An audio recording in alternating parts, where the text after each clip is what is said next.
نحمده ونصلي على رسوله الكريم أما بعد فأعوذ بالله من الشيطان الرجيم بسم الله الرحمن الرحيم إن الذين آمنوا والذين هادوا والنصارى والصابئين من آمن بالله واليوم الآخر وعمل صالحا فلهم أجرهم عند ربهم ولا خوف عليهم ولا هم يحزنون صدق اللہ العظیم۔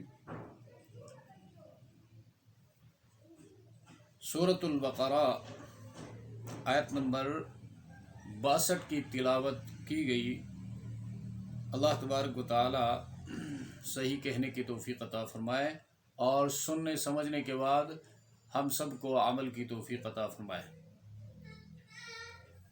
ان الذین آمنوا، بے شک جو لوگ مسلمان ہوئے، والذین ہادوا، اور جو لوگ یہودی ہوئے، والنصارى، اور عیسائی، والصابئین، اور صابی، من آمن، جو ایمان لایا، باللہ، اللہ پر، والیوم الآخر، اور آخری دن پر، وعمل صالحا، اور کیا اس نے نیک کام، فلہم اجرہم، تو ان کے لیے ان کا بدلہ ہے، عند ربہم، ان کے رب کے پاس، ولا خوف علیہم، اور کوئی ڈر نہیں ان پر، ولا ہم یحزنون، اور نہ وہ غمگین ہوں گے۔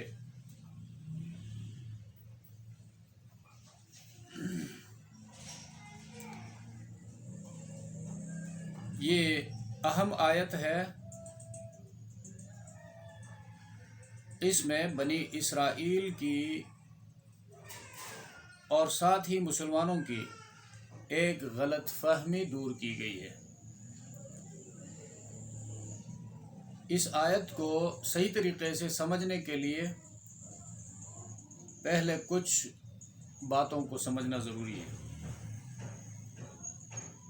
چونکہ اس آیت میں جیسے خود آیت سے اور ترجمہ سے ظاہر ہوا، محمد الرسول اللہ صلی اللہ علیہ وسلم پر ایمان کا ذکر نہیں ہے۔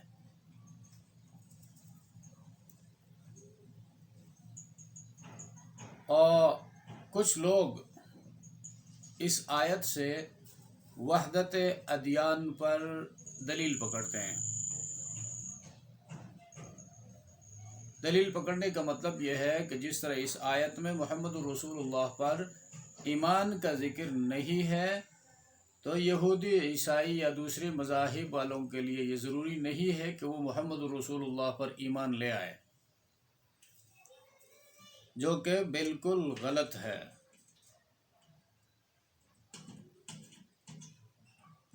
اور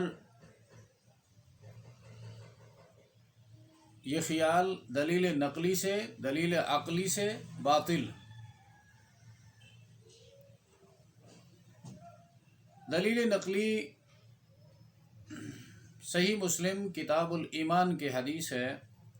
نبی کریم صلی اللہ علیہ وسلم فرماتے ہیں، والذی نفس محمد بیدہ لا يسمع بی احد من هذه الامة یہودی ولا نصرانی ثم يموت ولم يؤمن بالذی ارسلت به الا كان من اصحاب النار۔ اس ہستی کی قسم جس کے ہاتھ میں میری جان ہے، موجودہ لوگوں میں سے کوئی بھی یہودی ہو یا عیسائی، میری اطلاع ملنے کے بعد مجھ پر اور میرے لائے ہوئے دین پر ایمان نہیں لایا، وہ جہنمی ہوگا۔ یہ دلیل نقلی ہے۔ اور دلیل عقلی امت کا اجماع ہے۔ امت اس بات پر متفق ہے کہ سابقہ ادیان منسوخ ہے، یہودیت منسوخ ہے، عیسائیت منسوخ ہے، لہذا منسوخ دین پر ایمان اور عمل سے نجات کیسے مل سکتی ہے؟ اگر اب بھی اس سے نجات ہو تو پھر نسخ کا فائدہ کیا ہوا؟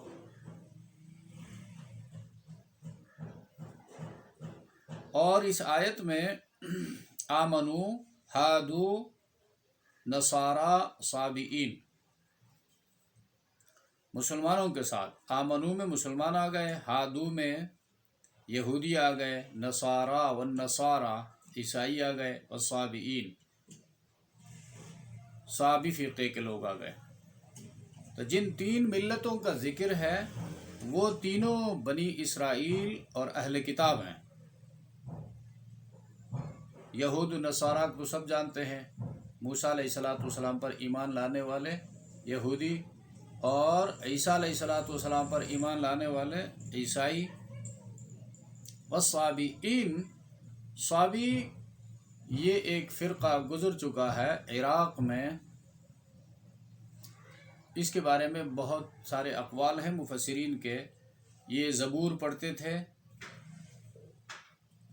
تو زبور جب پڑھتے تھے بنی اسرائیل میں سے ہو گئے اور اہل کتاب تھے، اب چونکہ وہ نہیں رہے اس لیے ان کا معاملہ پوشیدہ ہو گیا، اور مکے کے مشرکین ایمان لانے والے کو صابی کہتے تھے، اور یہ صابی فرقہ بھی دوسرے اہل کتاب کے دوسرے فرقوں سے الگ ہو کر توحید کو مانتے تھے، اس لیے صابی کہلائے۔ اسی طرح مسلمان مشرکین کے طور طریقوں سے بیزاری کا اعلان کر کے اللہ کو ایک ماننے لگے، محمد الرسول اللہ کی رسالت پر ایمان لائے، تو مشرکین مسلمانوں کو صابی کہتے تھے، یعنی لغوی معنی میں اتفاق ہے، وہ یہی معنی استعمال کرتے تھے کہ یہ شخص بت پرستی چھوڑ کر آسمانی دین کو ماننے لگا ہے۔ مشرکین مکہ مسلمانوں کے بارے میں یہ خیال کرتے تھے۔ اب یہاں پر آیت کس مقصد کے لیے لائی گئی ہے؟ گزشتہ آیتوں میں یہود کے ذلت اور مسکنت کا ذکر ہوا، ضربت علیہم الذلۃ والمسکنہ وباءوا بغضب من اللہ کے غضب کے مستحق ٹھہرے، ذلت و مسکنت ان کے ساتھ لازم کر دی گئی۔ تو ان میں فرمان بردار لوگ بھی تھے، سوال یہ پیدا ہوتا تھا ان میں جو پیغمبر تھے اور پیغمبر کے جو قریب رہنے والے اس کے ساتھی تھے، معاونین تھے، وہ سب تو ایسے نہیں تھے، ان کا کیا حال ہوگا؟ تو اس کے لیے یہاں پر یہ بتایا گیا ہے کہ ہر زمانے میں جو کتابیں نازل ہوئی، جو انبیاء بھیجے گئے، اس زمانے کے لوگوں نے اس نبی پر ایمان لایا اور اس کتاب کو سینے سے لگایا، وہ یقیناً کامیاب تھے۔ آیت کا یہ مطلب نہیں ہے کہ موجودہ زمانے میں جو یہودی ہیں یا صابی کہیں موجود ہیں یا عیسائی کہیں ہیں وہ بھی نجات یافتہ ہیں۔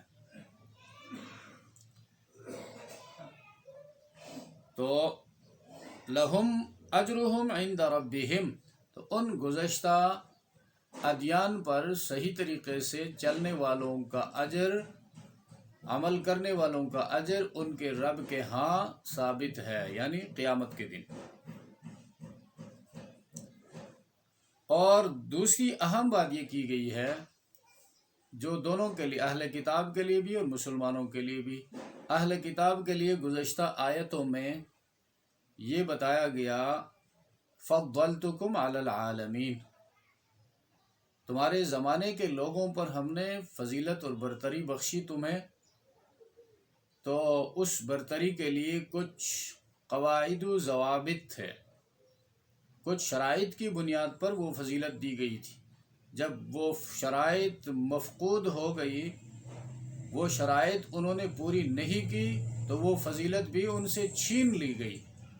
اسی طرح اس امت کو، امت محمدیہ کو قرآن میں خیر الامم کہا گیا ہے، تمام امتوں میں بہترین امت۔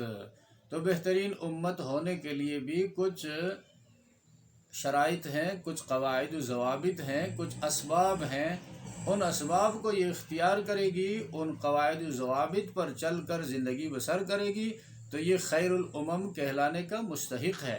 اگر وہ چیزیں، وہ کردار، وہ سیرت ان کے اندر نہیں رہی تو جس طرح ان سے فضیلت چھین لی گئی، اس طرح یہ بھی خیر الامم کی فضیلت سے محروم ہو جائے گی۔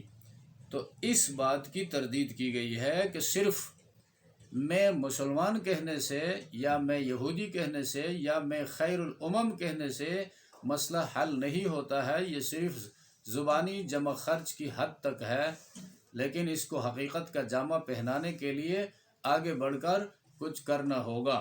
جس طرح وہاں پر موسیٰ علیہ السلام کے زمانے کے لوگوں نے قربانیاں دی، تورات پر ایمان لائے اور تورات کو عام کرنے کی کوشش کی، تو ان کو عروج نصیب ہوا۔ پھر ایک وقت گزرنے کے بعد جب انہوں نے بے رخی کی تورات سے، الہی تعلیمات سے، تو زوال کے شکار ہو گئے۔ اسی طرح محمد الرسول اللہ صلی اللہ علیہ وسلم کی امت کے اولین لوگوں میں صحابہ کرام رضوان اللہ تعالی علیہم اجمعین نے تن من دھن کی بازی لگا دی، اس قرآن کو سینے سے لگایا اور اس کے نظام کو، اس کی تعلیمات کو دنیا والوں تک پہنچانے کے لیے کوئی کسر اٹھا نہیں رکھا، تو اللہ نے ان کو بھی عروج سے نوازا، ترقیاں عطا کی، دنیاوی بھی دینی بھی، اور ان کی ہیبت، ان کا رعب ان کے مخالفین کے دلوں میں ڈال دی۔ تو یہاں پر بھی موجودہ حالات میں بھی مسلمانوں سے یہی چیز مطلوب ہے کہ صرف نام پر گزارا مت کرو، اور نام سے کچھ حاصل نہیں ہوگا۔ اگر نتیجہ چاہتے ہو، نتیجہ مرتب ہوگا کام پر۔ ان الذین آمنوا، سب سے پہلے ایمان والوں کا ذکر ہے۔ بے شک وہ لوگ جو ایمان لائے، تو ایمان نام ہی کس چیز کا ہے؟ ایمان نام ہی اللہ کی وحدانیت پر ایمان، اللہ کی ذات اور صفات پر ایمان، اور محمد الرسول اللہ صلی اللہ علیہ وسلم کی رسالت پر ایمان، اس کی ختم نبوت پر ایمان۔ اگر کوئی یہ کہے گا میں اللہ کو مانتا ہوں اور محمد کو نہیں مانتا، رسالت پر ایمان نہیں ہے، تو وہ مومن نہیں کہلا سکتا۔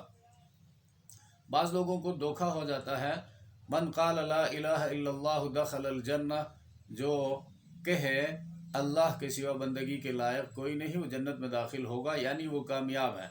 تو یہ حدیث مکمل سمجھنے کی ضرورت ہے۔